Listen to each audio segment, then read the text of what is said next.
மதுரை மீனாட்சி பதிப்பகம். தமிழ் சுருக்கெழுத்து உயர்வேகம். நிமிடத்திற்கு 120 வார்த்தைகள் வினாக்கள். ஜூலை 1994 2ஆம் தாள். குரல் கொடுத்துள்ளவர் மதுரை கு. ஜெயபாலன். Ready comments. கைத்தறி கண்காட்சியை தொடங்கி வைத்து மாண்புமிகு முதலமைச்சர் பேசியதாவது: நெசவாளர்கள் வாழ்வு வளம் பெற அயராது உழைத்த அமரர் அண்ணா அவர்களின் பிறந்த நாளான இன்று இந்த கண்காட்சியை தொடங்கி வைப்பதில் நான் மகிழ்ச்சி அடைகிறேன்.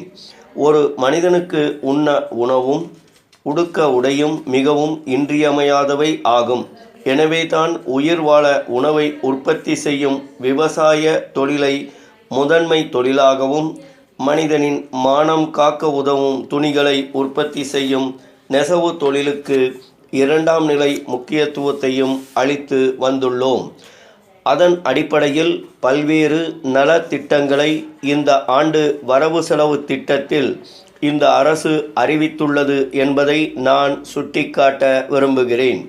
விவசாய தொழிலில் ஈடுபட்டுள்ளோருக்கு உரம் வழங்கவும், உழவு மாடுகள் வாங்க கடன் உதவியும், விதை பொருள்களை மானிய விலையில் அளிக்கவும் அரசு திட்டங்களை தீட்டியுள்ளது.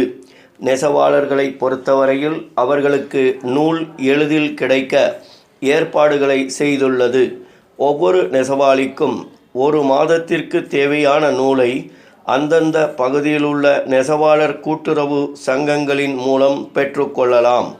இந்த முறையை தற்போது அமல்படுத்துவதன் காரணமாக எல்லா நெசவாளர்களும் கூட்டுறவு அமைப்பின் கீழ் செயல்பட வேண்டிய இன்றியமையாத நிலைமை ஏற்பட்டுள்ளது.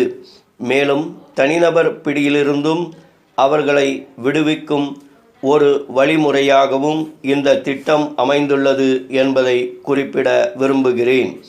இந்த கண்காட்சியை நான் சுற்றி பார்க்கையில் பல்வேறு நெசவு தொழிலாளர்களை சந்தித்து பேசுகிற வாய்ப்பை பெற்றேன். பெரும்பாலானவர்கள் கைத்தறி துணிக்கென தனியாக சில ரக துணிகளை உற்பத்தி செய்ய வேண்டுமென்கிற ஒரு சட்டத்தை அரசாங்கம் கொண்டு வர வேண்டுமென்று கேட்டுக்கொண்டார்கள். இந்த கோரிக்கை இன்று நேற்று எழுந்ததல்ல.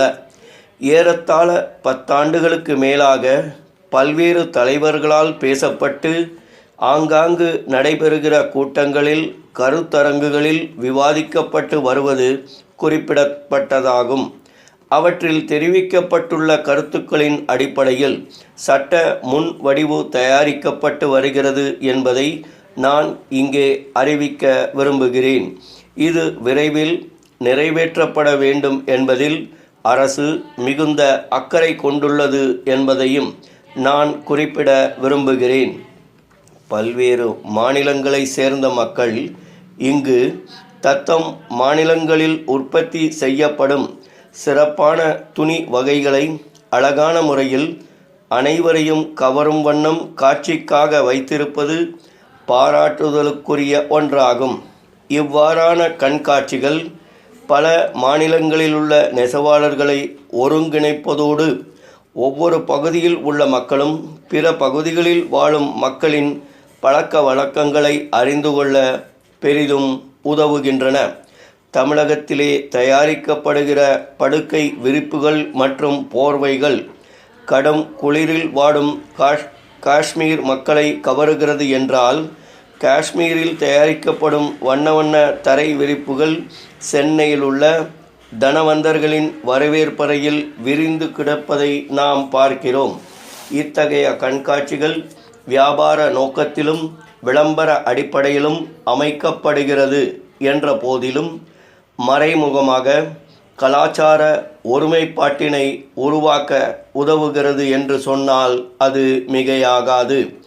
கைத்தறி நெசவாளர்களின் முன்னேற்றத்துக்காக வரும் 3 ஆண்டுகளில் பல்வேறு திட்டங்களை தீட்டி அவற்றிற்காக 1000 கோடி ரூபாய் அளவுக்கு அரசு நிதி ஒதுக்கியுள்ளது. இதனால் நெசவாளர்களின் வாழ்வில் ஒரு மறுமலர்ச்சி ஏற்படும் என்பதில் ஐயமில்லை. நாகரிகம் வளர வளர மக்களின் சமூக வாழ்க்கையிலும் வியத்தகு மாறுதல்கள் ஏற்பட்டு வருவதை நாம் கண்கூடாக காண்கிறோம். இந்த நிலைமையை நெசவாளர்களும் நன்றாக உணர்ந்து புதிய வகை துணிகளை கவர்ச்சியான வண்ணங்களில் கலந்து தயாரித்து தர வேண்டும். அகில இந்திய அளவில் நெசவு தொழிலாளர்கள் இவ்வாறு செயல்பட வேண்டுமென்று கேட்டு என் உரையை நிறைவு செய்கிறேன். வணக்கம்.